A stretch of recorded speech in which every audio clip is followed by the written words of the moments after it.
educando seu bolso.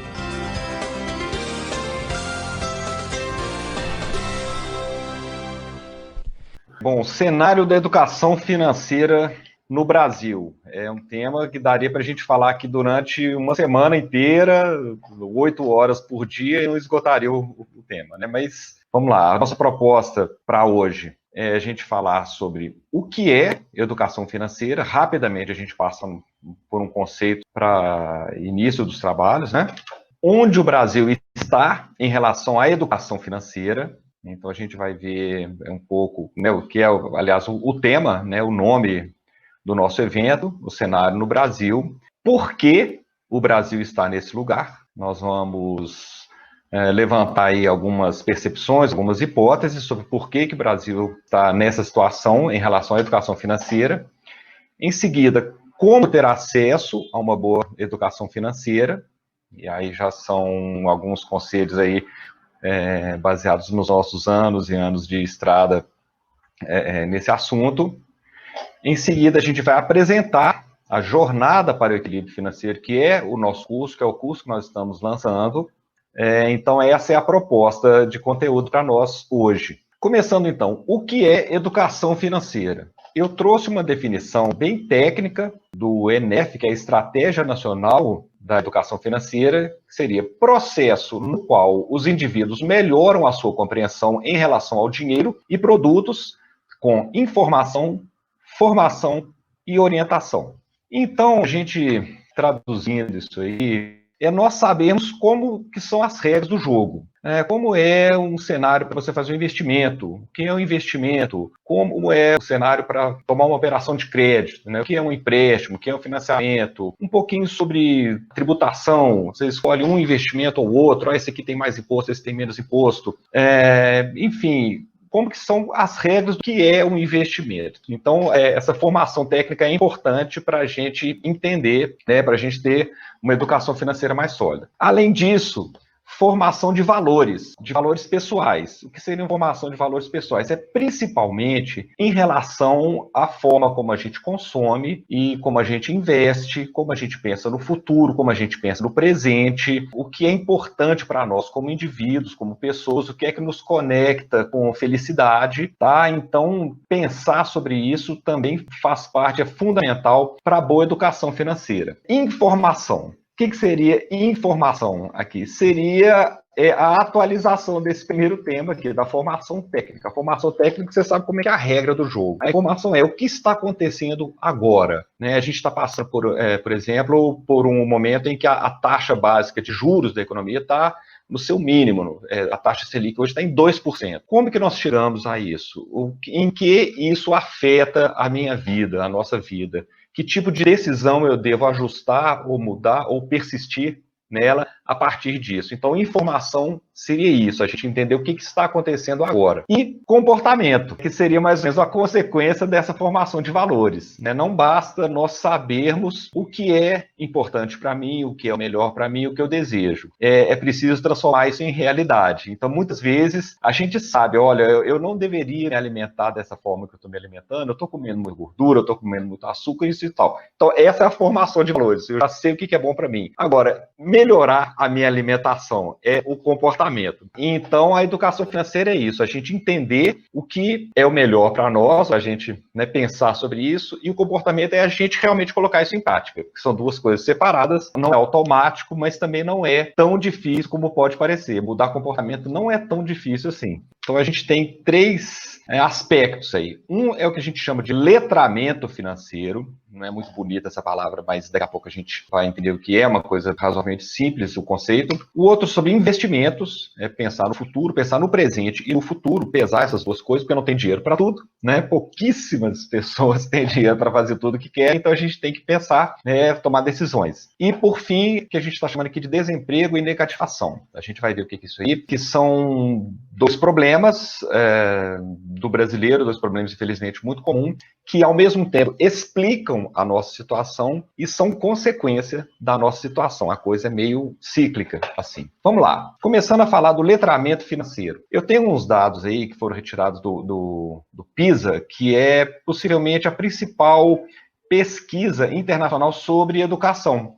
na educação de modo geral. E aí ela é dividida em vários temas, várias matérias, campos do conhecimento, e especificamente na educação financeira, o Brasil não está aparecendo bem na fita aí. Nesses 15 países analisados, nessa edição de 2017, a gente ficou no último lugar, que é o letramento. O letramento é nós conhecermos os termos, conhecermos os produtos, conhecermos o funcionamento, os serviços que são prestados, ser familiarizado mesmo com o que existe em matéria de finanças pessoais. Então, a gente mostrou um nível de conhecimento muito baixo. Outros dados, aí já não é do PISA, aí já é uma pesquisa privada, feita em 2018. A pergunta é, onde você lembra de ter recebido alguma orientação ou dicas sobre finanças pessoais? Aí a pessoa podia clicar em quantas alternativas ela desejasse. As maiores percentuais aí foram programas de TV, redes sociais,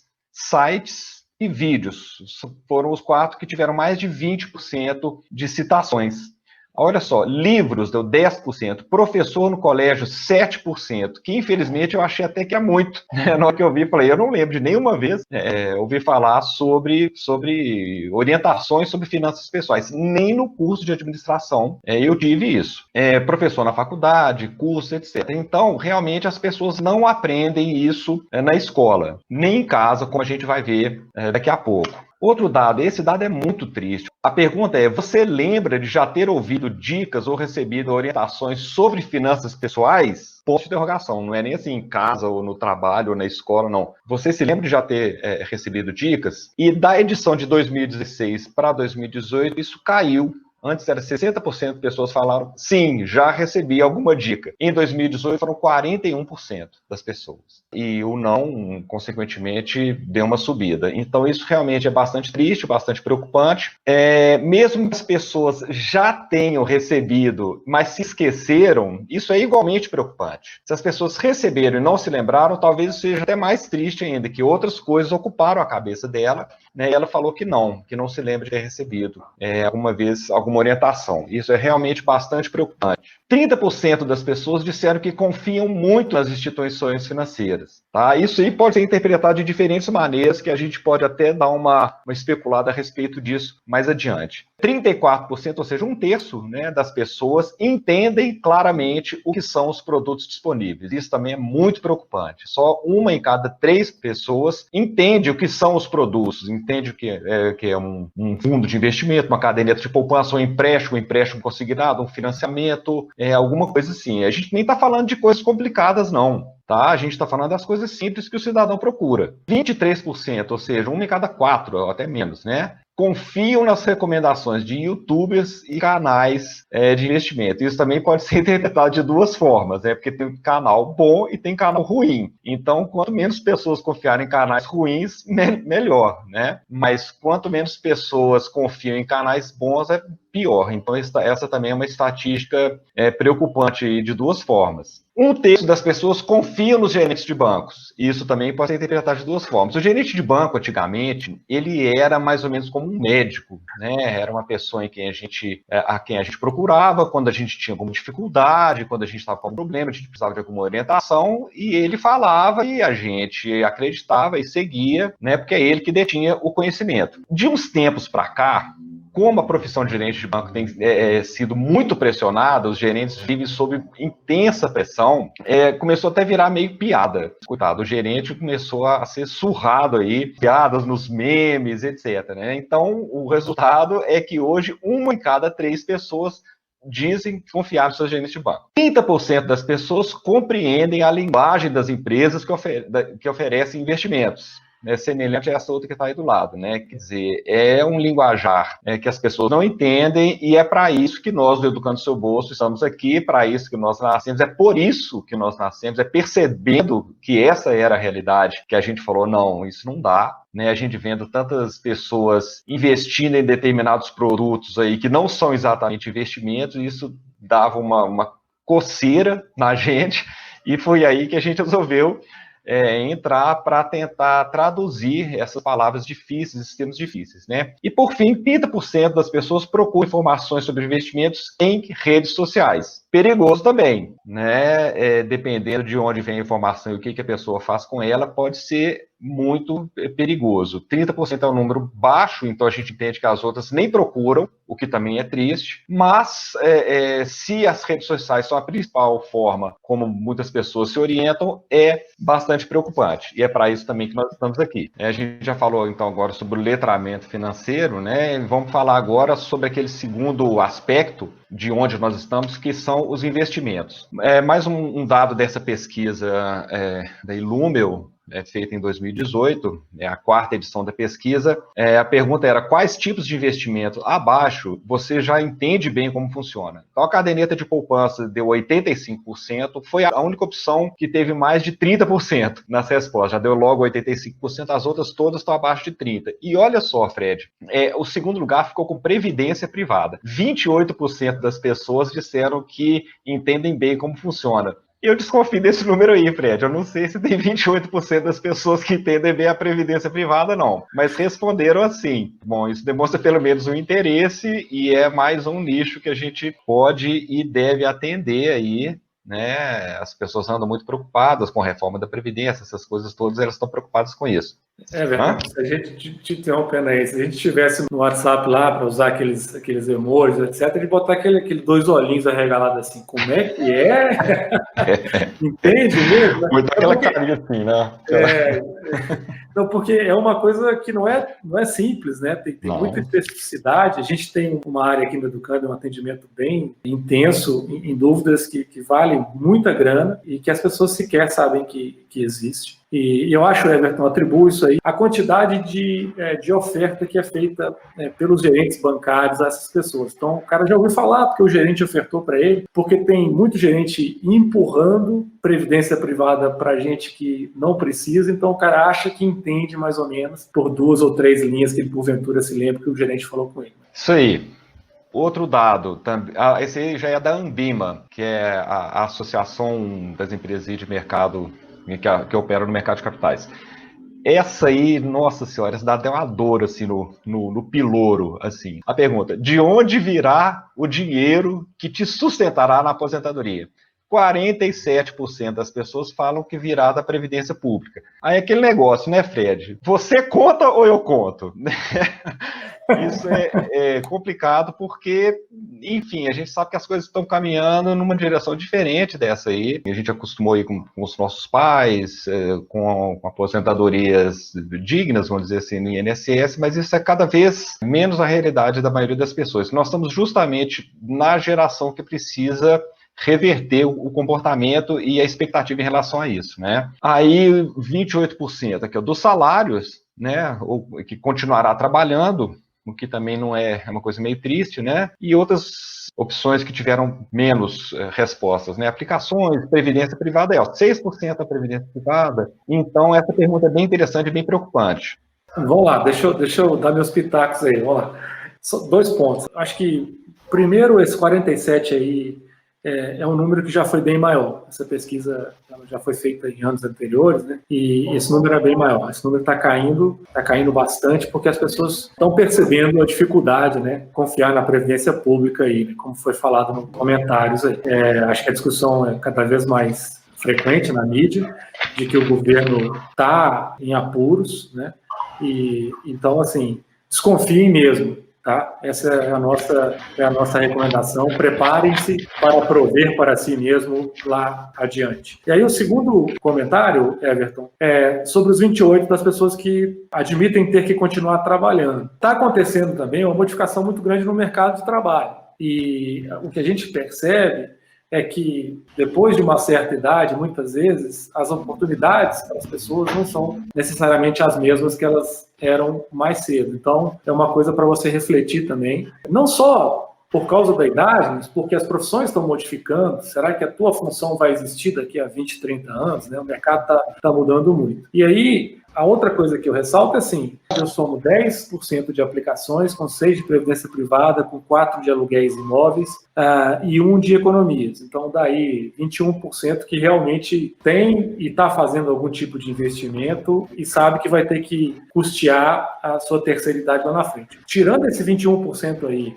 os 12% que não sabem, os 47% que dependem da Previdência Pública, ou que vão ter que continuar trabalhando, ou tem uns 2% aí que vão, inclusive, exigir dos filhos que os mantenham na velhice. Eu acho que seria bom que o pessoal refletisse um pouco e desse uma revisada nos seus conceitos aí, porque não está muito bom, né? Como diz o Everton, é de arrepiar.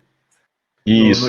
O terceiro aspecto, então, de onde nós estamos, é que a gente chamou de desemprego e negativação. São só 2 dados aí. O Brasil tem mais de 13 milhões de desempregados e mais de 60 milhões de negativados, quer dizer, pessoas que estão com problemas de restrição em seu CPF, ou algum tipo de restrição de crédito, porque deixou de pagar alguma conta ou alguma coisa assim. Isso causa e consequência dessa situação em que a maior parte da população se encontra em relação à educação financeira.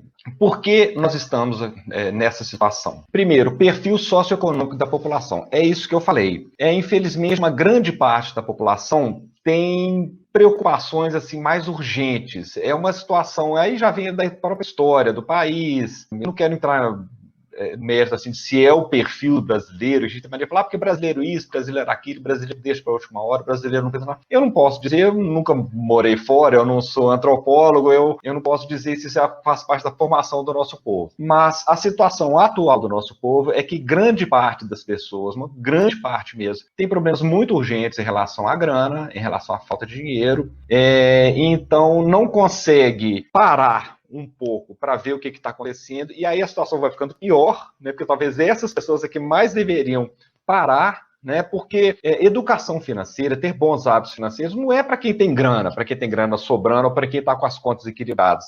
Qualquer um de nós, qualquer uma pessoa pode estar assim, pode ser a pessoa mais simples, que ela consegue pelo menos economizar alguma coisa em casa, evitar algum desperdício em casa, e a partir daquilo ali começar a melhorar a situação dela. E a partir daí as pessoas comuns poderiam também, deveriam, e a gente quer muito fazer isso por elas, parar para pensar no que está acontecendo. Então, esse monte de desempregados e um monte de negativados, isso é uma consequência da falta de educação financeira e é causa de mais falta de educação financeira, tá? Então, isso explica muito, ajuda a explicar, né, um fator muito importante que ajuda a explicar nós estarmos nessa situação.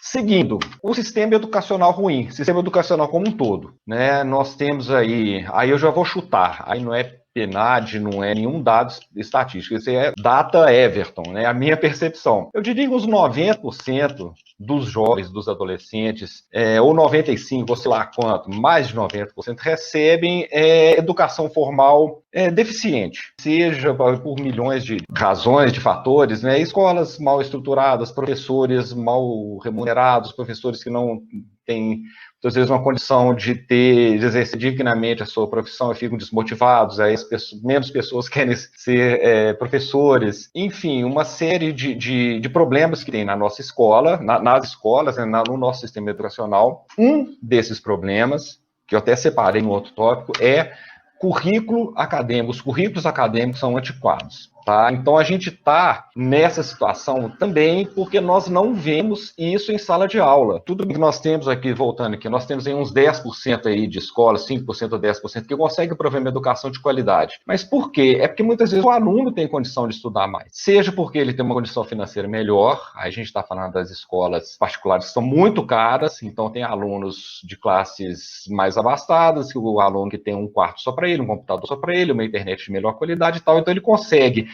estudar melhor, a escola cobra, mas ele entrega. Ou daquelas escolas de ponta, aquelas escolas públicas de ponta, geralmente federais, né, que como o vestibular para elas é muito concorrido, então o aluno também é muito bom e aí a escola acaba conseguindo exigir mais dele. Mas, de modo geral, até esses alunos sofrem com currículos acadêmicos antiquados, né? Até hoje, os alunos estão aí aprendendo regra de Bhaskara, né? Equação de segundo grau, as raízes de x, né? Menos b mais ou menos raiz de delta sobre 2a. memorizar. Eu decorei esse negócio, nunca esqueci, e a única coisa que isso serve para mim é na hora de dar uma palestra de educação financeira como exemplo de inutilidade, como exemplo de coisa que esquentou minha cabeça, que me fez perder tempo, e eu nunca usei isso para nada. E mais do que isso, não é só que não sabe educação financeira, não. A pessoa sai da escola, do ensino médio, sem saber a diferença de um delegado de polícia para um juiz federal, para um procurador, não sabe o que é vereador, o que é senador, não sabe o que é Ministério Público. E a gente deveria discutir essas coisas na escola, né? Inclusive a educação financeira. E a gente não aprende, o nosso currículo é chato, né?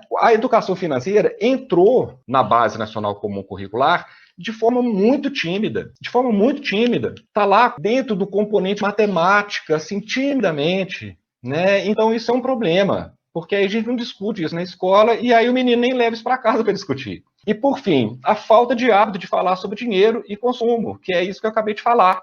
Nós não falamos isso em casa. Os pais não falam isso com os filhos, que muitas vezes o pai fala uma coisa disso com o filho e depois ele vê que ele mesmo não está cumprindo aquilo que ele falou.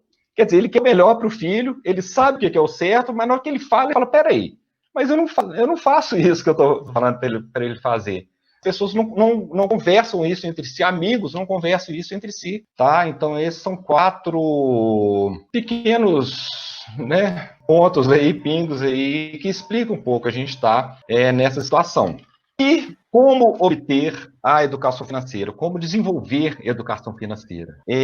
Bom, o primeiro passo para você ter a educação financeira é você querer ter. Você escolher ter educação financeira. É um pouco disso que eu acabei de falar agora. Como assim escolher ter educação financeira? Refletir sobre isso, né? Comece assim, você refletindo. Como é que aquela pergunta, né? Que a partir ali dos 18, 20 anos, a gente vai fazendo isso, né? A vida toda. O que eu estou fazendo da minha vida? E aí a gente pensar um pouco isso, né? O que eu estou fazendo, né?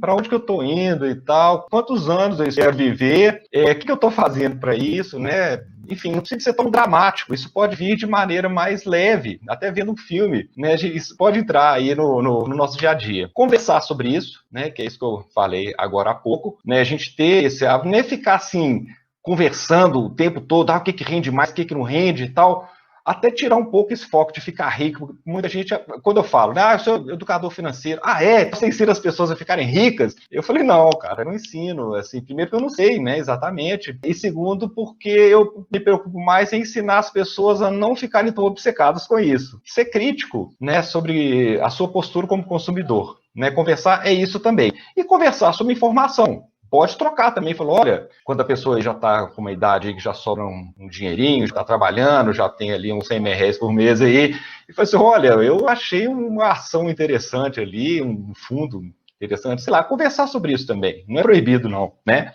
Agir, não basta conversar, você precisa agir, e buscar conteúdo.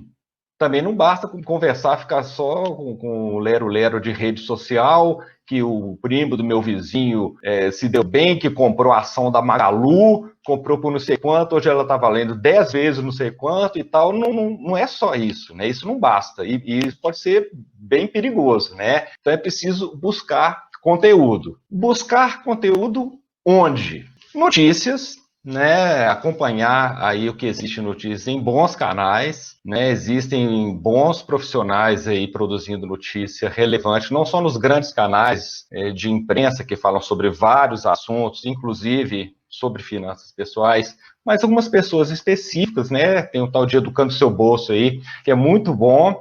Por exemplo, né, em blogs, podcasts, videocasts, tudo isso Educando Seu Bolso tem, né? Eu de cara já começo convidando vocês a conhecerem aí o blog, tem muito conteúdo lá, conteúdo aberto, né? Conteúdo gratuito, simuladores, ferramentas, textos sobre comportamento, sobre uma porção de coisas, né? E nós estamos aqui, não é de brincadeira, né? A gente tem prazer para fazer isso aqui, mas a gente leva isso aqui muito a sério, né, justamente para trazer esse conteúdo confiável. É um conteúdo que a gente tem tranquilidade para colocar a cara e o nome aqui, né, porque a gente garante muito, a gente aposta muito nele, né? E cursos. Alguns conteúdos não vão ser gratuitos, justamente porque eles custam para serem produzidos, é que eles são vendidos, né? Então, considerem isso também. Considere que para determinados assuntos, em determinados momentos da vida de vocês receberem boas indicações e tal, considerem também a possibilidade de investir. Isso não é gasto, né? Isso muitas vezes é investimento, né? É isso que o Fred falou. Tem conteúdo aí, quando a gente fala, né, de aposentadoria e tal, é conteúdo que vale milhares, dezenas de milhares de reais para a vida da pessoa. Né? Então, o investimento que a pessoa faz, que se ela aproveitar bem aquele conteúdo, ela transforma aquilo ali em 10, 100 vezes, né, aquilo que ela investiu naquele curso. Eu acho que a gente já poderia apresentar o nosso curso, né, falar um pouco sobre o que as pessoas podem encontrar. Nosso curso chama-se Jornada para o Equilíbrio Financeiro. A gente começou a construir esse curso alguns anos atrás, até mesmo sem perceber, né? A gente já imaginava que aquilo ali poderia um dia virar um conteúdo sintetizado e agora finalmente a gente realizou esse sonho. Então é um conteúdo que a gente tem muita segurança em relação a ele, né? A gente começa falando nesse curso sobre alguns conceitos iniciais, só para fazer um aquecimento mesmo, né? A gente fala aí sobre liberdade em relação ao dinheiro, né? Não só ter dinheiro suficiente para ser livre, mas libertar-se da obrigação, né, de ser rico, de querer ter muito dinheiro, a gente viver tranquilo, né, com a nossa vida financeira, e é o que nos possibilita ter tranquilidade até para alçar voos maiores, né? A gente fala sobre os diversos tipos de despesas, de formas de consumir que estão ao nosso alcance, né, nesses conceitos iniciais. E aí, depois, bem aquecidos, a gente já começa a falar sobre orçamento pessoal, que são técnicas para a gente controlar o nosso dinheiro, para a gente se conhecer, a gente conhecer a nossa realidade financeira, né? E aí existem diferentes formas de fazer isso, de acordo com o perfil da pessoa. Aí eu coloquei um papel e caneta, que é como minha mãe gosta de fazer, até hoje. Coloquei uma planilha eletrônica, que é como eu gosto de fazer. E coloquei um smartphone, que é como os meus filhos gostam de fazer, né? Então a gente mostra técnicas que valem para todo tipo de perfil, né? Então a gente traz isso no curso, com exercícios, com planilhas, uma planilha para download, inclusive. Então é bem legal, é bem importante essa parte. A gente fala sobre consumo consciente, que particularmente é a minha parte preferida. A gente fala sobre felicidade, o que é felicidade, né? O que é para nós, né? O que nos move, né, em relação à vida de modo geral e naquilo que tem a ver com dinheiro. A gente fala sobre os diversos objetivos que a pessoa pode ter em relação ao dinheiro, não só em relação à vida como um todo, mas em relação ao próprio dinheiro. São diversos objetivos, então como a gente se preparar para cada um deles, né? Falo sobre consumo, são cada vez mais e mais tipos de produtos e serviços que estão ao nosso alcance, e aí eles trazem armadilhas, né? A gente fala sobre armadilhas também, armadilhas para pegar o consumidor. Então a gente alerta sobre algumas e dá um treinamento aí, né? A gente prepara o terreno para a pessoa perceber quando possivelmente alguma coisa é uma armadilha. Depois a gente fala sobre crédito e dívidas. O crédito ele pode ser um aliado para a realização de planos, né? Realização de sonhos. Agora, se mal utilizado, ele pode ser muito perigoso, pode nos levar a uma situação de afogamento. E a gente fala até mesmo para as pessoas que estão numa situação complicada, né? A gente mostra caminhos sobre como a pessoa pode sair disso, pode evitar entrar. Agora, se já está dentro, como que ela pode sair. E, por fim, a gente fala sobre poupança e investimentos, formas da gente proteger o nosso dinheiro contra a desvalorização e a gente colocar o nosso dinheiro para se multiplicar. Não é um curso para detalhar sobre investimentos e tal, porque esse é um conteúdo imenso, né? A gente até tem planejado aí cursos só sobre isso, mas a gente dá esses conceitos que são fundamentais para qualquer um que quer começar a investir, começar a cuidar melhor do seu dinheiro. Tá? O que é renda fixa? O que é renda variável? Eu ouço falar que a Selic impacta a renda fixa. O que é renda fixa? O que é renda variável? Esses conceitos importantes a gente fala lá sobre isso. Qual o investimento que protege o meu dinheiro? Eu ouvi falar que se o banco quebrar, se o meu dinheiro estiver lá, não sei o que aí, que me paga o dinheiro.